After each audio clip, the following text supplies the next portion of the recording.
Hai teman-teman, what day today? It is Friday. Apa kabar kalian semua? Semoga kalian dalam keadaan yang sehat. Kembali ke video aku kali ini, aku bakal ngebahas dan menelusuri soal keunikan-keunikan budaya yang ada di Bali. Mungkin kalian udah ngeliat gitu judul dan thumbnail aku. Ya, itu adalah salah satu budaya di Bali yang namanya Omet-Omedan.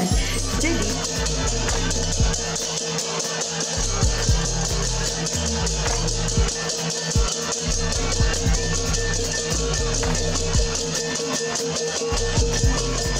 aku tahu kalian udah gak sabar banget nih teman-teman. Tapi sebelum itu please bantu aku dulu untuk klik tombol subscribe-nya di bawah, karena kita lagi perjalanan menuju 100.000 subscribers. Diklik ya biar aku makin semangat buat videonya. Jadi tanpa banyak bacot lagi, sekarang kita langsung aja ke videonya.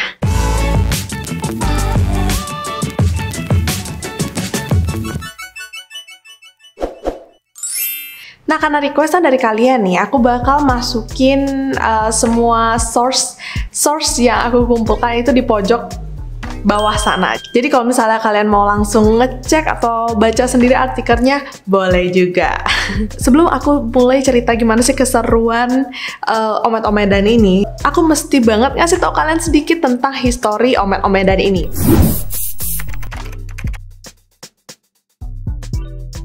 Jadi Omet-Omedan ini itu adalah suatu budaya yang terjadi di wilayah Sasetan atau lebih tepatnya di Banjarkaje, Jalan Sasetan. Omet-Omedan ini berasal dari kata bahasa Bali yang kata dasarnya itu met-medan atau dalam bahasa Indonesia itu berarti tarik-tarikan. Nah, histori dari kebudayaan Omet-Omedan ini cukup menarik teman-teman. Jadi dahulu kala jadi dulu itu ada seorang raja yang namanya Raja Puri Oke. Konon kabarnya si raja ini itu sakit parah. Jadi dia udah mendatangkan banyak tabib, dia udah minum segala macam obat ini, obat itu, segala macam, dan sakitnya ini nggak kunjung sembuh teman-teman. Jadi si raja ini biasanya memang terbaring terus di tempat tidurnya. Nah, suatu ketika, satu hari setelah hari raya Nyepi, muda-mudi di kerajaan itu bersuka cita banget. Jadi mereka melakukan sebuah permainan di halaman kerajaan. Nah, permainannya itu permainan met-medan. Jadi permainannya tarik-tarikan gitu. Nah, saking serunya si muda-mudi ini bermain, mereka ketawa, mereka bercanda sampai benar-benar heboh banget lah. Saking hebohnya, ketawa mereka ini terdengar sampai ke kamar raja. Raja bingung dan sambil marah dong. Raja ini lagi sakit, tapi malah rakyatnya itu bermain sukacita kayak nggak ada apa-apa gitu. Nah, jadi raja bangun dari tempat tidurnya, abis itu ngeliat dari jendela si muda-mudi yang lagi tarik-tarikan, langkul-langkulan kayak gitu. Otomatis raja yang lagi sakit itu jadi marah banget. Sampai-sampai dia turun dari kamarnya dan pengen untuk negor juga menghukum muda-mudi itu secara langsung. Nah, sesampainya di halaman kerajaan dan ngeliat secara langsung gimana muda-mudi itu bermain dengan hebohnya, dengan cerianya, seketika penyakit raja yang udah lama yang gak ada obatnya ini seketika hilang, dan raja pun udah gak ngerasa panas lagi, udah gak ngerasa pusing lagi. Pokoknya tiba-tiba ngelihat mereka secara langsung itu raja jadi sembuh dan sehat. Nah, tadinya yang raja ini marah banget dari kamarnya, seketika marahnya hilang dan malah menikmati tontonan kegiatan yang dilakukan oleh muda-mudi itu. Nah, dari saat itu raja memerintahkan agar tiap tahun diadakan permainan Omet-Omedan ini, dan diadakannya setelah hari raya Nyepi. Terus setelah beberapa kali Omet-Omedan ini diadakan, pemerintah Belanda yang waktu itu lagi ada di Bali itu gerah banget ngelihatnya. Mereka mungkin mikir itu permainan apa sih, nggak jelas banget gitu ya.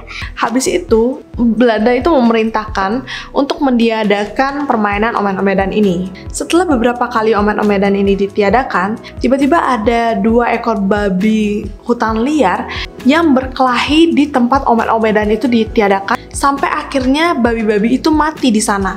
Jadi tetua-tetua yang melihat itu berpikir kalau ini adalah suatu pertanda yang buruk, dan mereka meminta petunjuk kepada orang suci di daerah itu.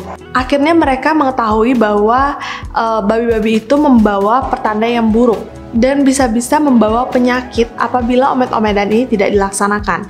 Nah, semenjak saat itu Omet-Omedan ini terus-menerus dilaksanakan di Banjarkaje Sasetan sampai dengan hari ini. Nah, budaya atau upacara Omed-Omedan ini diadakan setiap tahun 1 hari setelah Hari Raya Nyepi. Biasanya Omed-Omedannya ini sendiri itu dimulai jam 3 sore. Omed-Omedan ini apa sih, Nov, sebenarnya? Jadi, Omed-Omedan ini adalah muda-mudi dari satu Banjar ini, yaitu Banjar Kaje. Aku bilang muda-mudi karena yang ikut Omed-Omedan ini itu berusia 17 sampai dengan 30 tahun. Jadi muda-mudinya itu berkumpul dan akan dipisahkan nih, muda-mudi yang cowok sama muda-mudi yang cewek. Terus mereka akan membuat 2 barisan yang berhadapan satu sama lain. Peserta dari Omed-Omedan ini beragam sesuai dengan jumlah muda-mudi yang ada di Banjar Kaje ini. Tapi kalau aku perkirakan itu sekitar 50-an lebih. Jadi Omed-Omedan ini dimulai dari muda-mudi yang melakukan persembahyangan bersama. Lalu akan ada barong bangkung yang membuat space seperti ini. Dia akan membuat tempat yang cukup untuk peserta Omed-Omedan untuk melakukan ritualnya dan agar penonton tidak terlalu maju ke depan.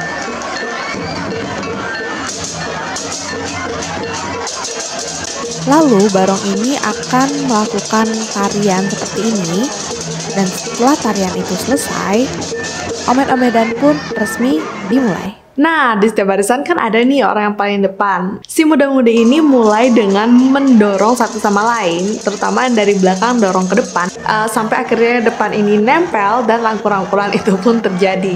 Nah, setelah si muda-mudi yang depan itu nempel, nah mereka akan disiram air yang sudah disiapkan oleh tetua Banjarnya. Jadi budaya ini atau permainan ini itu emang basah-basahan banget ya teman-teman. Nah, setelah mereka disiram, mereka akan ditarik kembali oleh teman-temannya. Jadi mereka kepisah kembali dengan yang depan ini ke belakang dan dilanjutkan lagi oleh orang di belakangnya, terus melakukan hal yang sama sampai semuanya kebagian.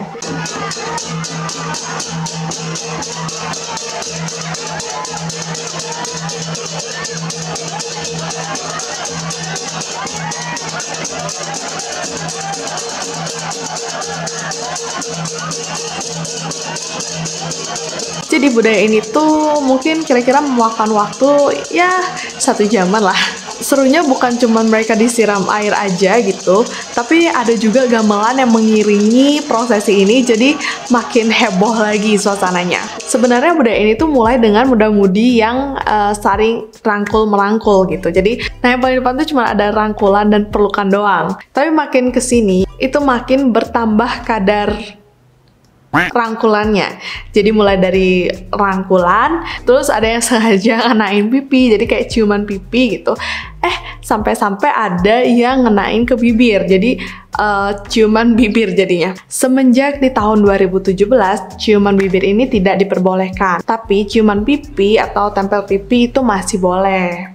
Karena seperti yang kalian lihat gambarnya teman-teman, cowok mungkin dan cewek juga kalau udah nempel gitu kan cenderung memanfaatkan kesempatan yang ada. Jadi agar tidak sama-sama memanfaatkan kesempatan yang ada, dibuatlah peraturan seperti itu dari tahun 2017.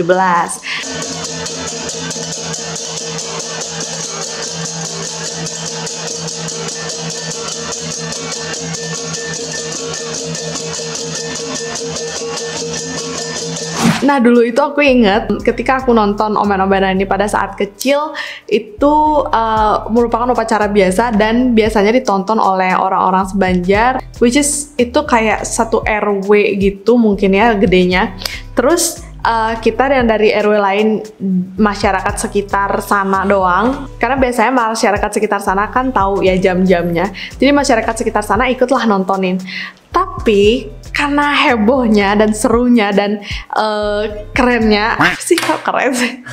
Karena heboh dan serunya budaya ini, makin kesini makin banyak lagi orang-orang yang pengen nonton Omed-Omedan ini setiap tahunnya. Dan sekarang Omed-Omedan ini resmi jadi festival. Jadi kalau misalnya kalian ke sana di hari Omed-Omedan ini, satu jalan besar itu akan ditutup, terus sebagiannya akan jadi tempat parkir. Yang mana tempat parkirnya itu panjang banget gitu. Jadi ada banyak banget orang yang nonton Omed-Omedan ini. Plus banyak juga fotografer yang mencoba mengabadikan momen-momen bersejarah ketika dua muda-mudi ini ketemu di tengah. Iya gitu. Gimana? Kalian tertarik nggak buat nontonin? Nah, kalau misalnya kalian mau nonton budaya ini, siap-siap untuk basah-basahan deh. Karena suasananya kan panas ya. Jadi tetua-tetua ini itu biasanya nggak cuma pakai ember untuk nyiramin, tapi juga pakai selang untuk nyiramin penonton-penontonnya. Jadi biasa banget nih kalau misalnya kita nonton Omed-Omedan itu kita pelan-pelan juga basah. Nah biasanya nih kalau aku pengen nonton Omed-Omedan juga, aku perlu standby di sana itu dari jam 2 siang. Kenapa? Karena Omed-Omedan ini kan diadakan di jalan di depan banjarnya. Jadi kita perlu banget untuk mensecure tempat-tempat yang strategis untuk menonton dan agar kita bisa ngeliat apa yang dilakukan muda-mudi itu secara langsung. Karena nggak ada tempat yang kayak disiapin lapangan atau apa tempat kita duduk untuk nonton, tapi kita nontonnya di jalan dan mengelilingi gitu. Kalau misalnya kalian ucuk-ucuk ke sana jam 3 gitu aja, aku yakin kalian nggak bakal kebagian tempat yang strategis untuk nonton Omed-Omedan ini. Sebenarnya aku ini pengen banget untuk mengabadikan momen Omed-Omedan ini di tahun ini, karena di tahun ini aku mau mulai ngomongin tentang budaya-budaya Bali kan. Cuman sayangnya untuk Omed-Omedan kali ini atau di tahun 2020, setahu aku nggak diadakan karena adanya virus corona gitu. Jadi kalaupun diadakan itu orang-orang juga nggak boleh berkumpul dan nonton. Mungkin next time mungkin next year kalau misalnya keadaan udah baik dan Omed-Omedan ini kembali diadakan, aku bisa ngerekamin kalian keseruannya. Tapi beberapa video yang aku liatin dari tadi itu adalah keseruan Omed-Omedan di tahun 2019. Jadi sorry banget nih kalau misalnya footage-nya agak kurang banyak gitu. So itu aja video aku buat hari ini. Makasih banyak buat kalian yang udah nonton. Ingat selalu tetap sehat, tetap semangat, tetap ibadah dari rumah, dan tetap di rumah aja, jangan mudik dulu teman-teman, oke? Oh ya, jangan lupa di like juga kalau misalnya kalian suka video yang kayak gini. So see you in my next video, bye!